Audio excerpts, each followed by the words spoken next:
माझ्या प्रिय जिल्हावासियांनो, आज आपण भारताचा 79वा स्वातंत्र्य दिन मोठ्या उत्साहात, अभिमानाने आणि देशभक्तीच्या भावनेने साजरा करत आहोत.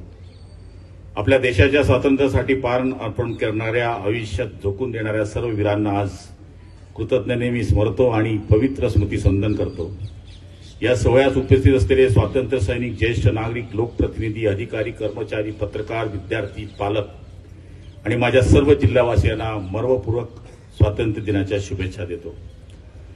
स्वातंत्र्यानंतर भारताने सामाजिक, शैक्षणिक, आर्थिक, सांस्कृतिक, औद्योगिक अशा सर्व क्षेत्रामध्ये उल्लेखनीय प्रगती केलेली आहे. महाराष्ट्राने नेहमीच देशाच्या विकासात अग्रणी राहून भरीव योगदान दिले आहे. शासनाच्या सर्वांगीण विकासाचा केंद्रबिंदू सामान्य नागरिक ठरवून मागासवर्गीय, दुर्बल घटक, शेतकरी, महिला आणि युवकांच्या विविध योजना राबवल्या आहेत. मुख्यमंत्री देवेंद्र फडणवीस, उपमुख्यमंत्री एकनाथ शिंदे आणि अजितदादा यांच्या नेतृत्वाखाली राज्य सरकारने शेतकरी, महिला आणि युवकांच्या अनेक महत्वाचे निर्णय घेतले आहेत.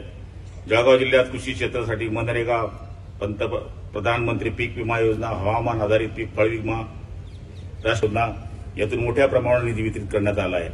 खरीप हंगामात सुद्धा कोट्यवधी रुपयाचा विमा भरपाई थेट शेतकऱ्यांच्या खात्यात जमा झाली आहे. नैसर्गिक आपत्तीमुळे नुकसानीची भरपाई देशासाठीही शासन वचनबद्ध आहे. महिला सबलीकरणाच्या दिशेने मोठे पाऊल टाकत जळगाव अत्याधुनिक महिला व बाल विकास भवन उभारले आहेत. त्याचे लोकार्पण आज होत आहे. सखी वन स्टॉप सेंटर या नवीन इमारतीचं सुरू झाले आहे.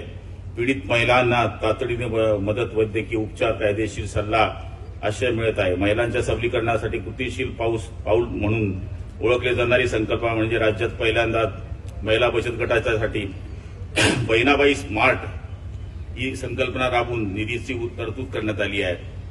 जिल्ह्यात 11 ठिकाणी मार्ट सुरू करण्याची अंमलबजावणी करणारा आपला पहिला जिल्हा ठरला आहे. या गोष्टीचा मला आनंद आहे. जिल्ह्यातील 31,000 महिला बचत गटांना असून त्यातून 4 ते 30 कोटी रुपयाचे कर्ज वितरित करण्यात आले. यावर्षी लक्ष्य 1,000 कोटी रुपयाचे आहे. त्यातील 200 कोटी रुपयाचे सुद्धा कर्ज वितरण करण्यात आले आहे. ही महिलांची आर्थिक उन्नती चळवळ जिल्ह्यात अधिक सक्षम करण्यासाठी आमचा प्रयत्न त्यात मोठे बळ मिळत आहे. या वर्षीपासून राज्यात महिला आर्थिक, सामाजिक, शैक्षणिक व आरोग्य सक्षमीकरणाच्या 25-26 अधिशक्ती अभियान राबवण्यात येणार असून महिलांच्या प्रगतीसाठी उल्लेखनीय कार्य करणाऱ्या ग्रामपंचायतींना तालुका, जिल्हा स्तरावर अधिशक्ती पुरस्कार प्रदान केले जाणार आहे. या पुरस्काराची रक्कम 1 लाख ते 10 लाख अशा असून ती महिला व बाल विकासाच्या खर्च करण्यात येणार आहे.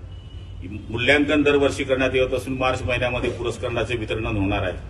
आरोग्य क्षेत्रातील सिव्हिल हॉस्पिटल आणि शासकीय वैद्यकीय विद्यालयामध्ये सीसीटी स्कॅन, आयसीयू, जळीत कक्ष, SWL सेंटर अशा अत्याधुनिक सुविधा मागच्या 2 वर्षात जवळपास 57 कोटी रुपयाचा निधी आपण उपलब्ध करून दिलेला आहे. गरिबांच्या महागड्या खासगी रुग्णालयात परवडत नाही, पण जिल्हा रुग्णालयात अत्याधिक उपकरण वापर हजारो गरजूंच्या शस्त्रक्रिया होत आहे. चिंचोली येथे सुसज्ज मेडिकल हब उभारण्याच्या मार्गावर आहे. यात सर्व प्रकारचे उपचार एकाच ठिकाणी मिळतील. वाहतुकीच्या दृष्टीने पाळधी ते तरसोद हा 17 किलोमीटरचा बायपास मार्ग तयार होणार असून लवकर तो सुरू होईल. त्यामुळे शहराच्या वाहतुकीवर ताण कमी होणार. पाळधीपर्यंत रस्ता हा दुरुस्तीसाठी सुद्धा मंजुरी मिळाली आहे. रस्ते सुधारले तर उत्तम वाहतूक सेवा देण्याची राज्य परिवहन मंडळाचे सरसावलेले आहे. या वर्षात नवीन 89 बसेस आल्या असून चोपडा बस आगारात 5 ई बसेस आल्या आहेत, तर जळगाव डेपोला 8. येत्या काळात जळगाव जिल्ह्यात 171 ई बसेस येणार आहेत.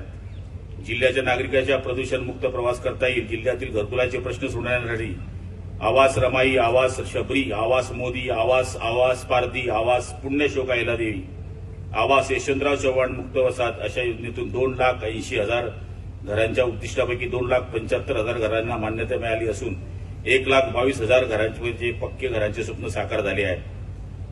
सर्वसामान्यांना थेट लाभ देण्यासाठी शासनाने छत्रपती शिवाजी महाराजस्व अभियान सुरू केले आहे. जळगाव जिल्ह्यात 130 अधिक समाधान शिबिर घेण्यात आली. त्यात 1,25,000 एवढे विक्रमी लाभ देण्यात आला. शेतकरी हा अन्नदाता आहे या जाणीवेतून खरीप हंगामात 25-26 प्रधानमंत्री पीक योजनेच्या राबवण्यात आल्या. त्यामध्ये 2,29,000 शेतकऱ्यांनी सहभाग घेतला असून 24-25 मध्ये 53,95,00,000 रुपयांची भरपाई शेतकऱ्यांच्या खात्यात जमा झालेली आहे. जळगाव जिल्ह्यात सिंचन क्षेत्रात वाघूर, अस्तनूर अशा प्रकल्पांना लघु व मध्यम प्रकल्पात शेतीचा परवाना उठवला जात आहे. बागपूर व पाडळसरे उपसा सिंचन योजनेतून राबवून येणाऱ्या हजारो हेक्टर शेत आता सिंचनाखाली करण्याचे काम सुरू आहे। तसेच हर खेत को पाणी सारख्या आधुनिक पाईपलाईन सूक्ष्म सिंचन योजनेतून पाण्याचा कार्यक्षम वापर होत असून शेतकऱ्यांना उत्पादन खर्च कमी व उत्पन्न वाढ होत आहे। येत्या काही वर्षात मोठ्या प्रमाणात जळगाव जिल्ह्यातील जमिनी सिंचनाखाली येत आहेत। मागील त्याला सौर कृषी पंप व पीएम कुसुम योजनेतील जळगाव जिल्ह्यातील 17,163 सौर कृषी पंप बसवण्यात आलेले आहेत। त्यामुळे शेतकऱ्यांना पाणी देण्यासाठी रात्री शेतात जाण्याची गरज नाही। सौर पंपामुळे दिवसा खात्रीची वीज पुरवठा होणार आहे। ग्राम विकासासाठी मुख्यमंत्री समृद्ध पंचायत राज अभियान सुरू केले आहे, यातून गावागावातील विकासासाठी निकोप स्पर्धा निर्माण होत आहे। स्त्री शिक्षण आणि नेतृत्वाखाली बालिका पंचायत राबवली जात आहे। पर्यावरण संवर्धनासाठी मिशन संजीवनी अंतर्गत पावसाचे पाणी साठवणे अनिवार्य करण्यात आले आहे व पर्यटनासाठी सातपुडा पाल जंगल सफारी सुरू झाली आहे। त्यामुळे विविध संवर्धन रोजगार निर्मितीच्या पर्यटन वाढेल व हिरवा वारसा जपण्यासाठी वन विभागाने वृक्ष लागवड, पाणवठे व पर्यटन सुविधा सुद्धा उभारल्या आहेत। सुरक्षितेसाठी पोलीस दलाचे बळकटीकरण केले असून रामानंद पोलीस स्टेशनची नवी इमारत, जिल्ह्यात पोलीस चौक्यांचे बांधकाम, दुरुस्ती, 16 जीप्स आणि बीट हवालदारापासून ते वरिष्ठ पोलीस अधिकाऱ्यापर्यंत मोटरसायकल आणि 4 चाकी वाहने दिली आहेत। जळगाव महापालिकेने पाणी पुरवठा सुधारला असून मननिसर्गाची सुरुवात केली आहे। 50 बॅटरी बस सुरू झाल्या असून लवकरच प्रदूषण मुक्त प्रवासाची सोय होईल। जळगाव महानगरपालिकेवर नगरोत्थान दलित वस्त्यांवर जवळपास 110 कोटी रुपये अधिक निधी आला आहे। राज्यात मुख्यमंत्री देवेंद्र फडणवीस यांनी प्रशासकीय सुधारणेसाठी 100 दिवसाचा कार्यक्रम दिला होता। त्या जळगाव जिल्ह्याची चमकदार कामगिरी केली। जिल्हाधिकारी आयुष प्रसाद आणि जिल्हा पोलीस अधीक्षक डॉक्टर महेश्वर रेड्डी यांना राज्य स्तरावर विशेष गौरव करण्यात आलेला आहे। तसेच जिल्ह्यातील काही विभागांना सुद्धा राज्य स्तरावर विशेष कामगिरी केली आहे। ही जिल्ह्यासाठी गौरवाची बाब आहे। या सर्वांचे समस्त जिल्हावासियांचे मी अभिनंदन करतो। येत्या काही वर्षात $25 बिलियन ची अर्थव्यवस्था करण्यासाठी शासन आणि प्रशासन स्तरावर मोठ्या प्रमाणात विकासाची कामं हाती घेण्यात आली आहेत। माझ्या जिल्हावासियांना मी जळगाव जिल्ह्याच्या नेहमीच्या प्रगतीपथावर राहिला आहे। आपण सर्व मिळून हा विकास यत्न पुढे नेऊया। सर्वांना पुन्हा एकदा स्वातंत्र्य दिनाच्या खूप शुभेच्छा। जय हिंद, जय महाराष्ट्र।